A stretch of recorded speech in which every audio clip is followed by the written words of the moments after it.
Today is all about veins, and I'm going to show you how to create them with some wool.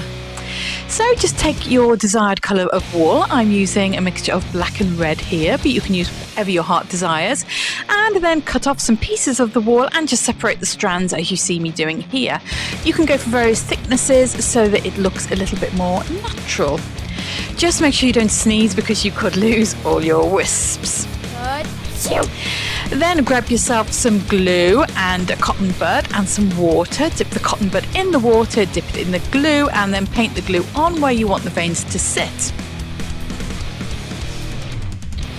Once the glue is dried and gone tacky, you just want to start laying down your veins basically.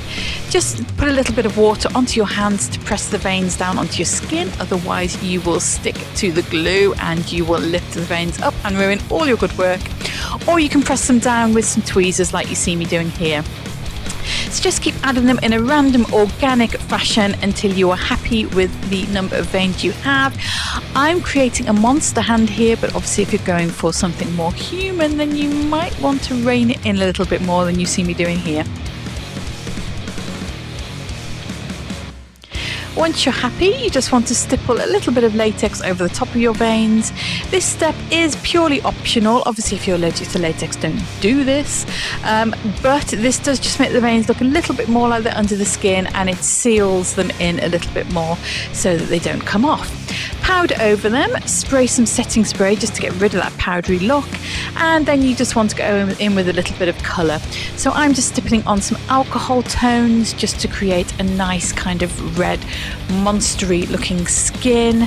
But obviously you do you, Beaut, and whatever effect you're going for, whether that be some kind of disease look, an infection, a zombie, just go with the colours that best suit the look you're going for. Then I just took a very fine brush and I went in with some alcohol paint just on some areas of the veins, just to deepen some areas, and again this makes them look a little bit more organic rather than them just being one uniform colour. Another thing you can do, which I'm not doing here, is you can stipple over with some skin tones, either with a foundation or with your alcohol paints, so it makes it look like the veins are a little bit more under the skin. But because I'm going for a monster hand, I decided to just really ramp it up. And then I decided to paint my nails and make them look all nasty and gnarly, and just create the rest of the monster hand by stippling different colours on and making it look all kind of nasty and manky.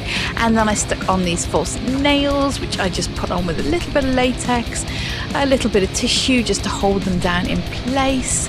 And then I just basically kind of painted them to make them look gnarly like the rest of the hand, and then we were done. So I'll just let you enjoy the rest of it.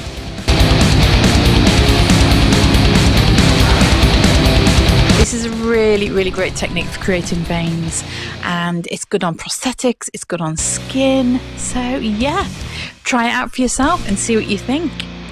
If you liked this tutorial, then please subscribe and hit the like button, because that really helps me out. Comment down below, let me know what you thought of this, and I shall see you for the next one. Thanks for watching.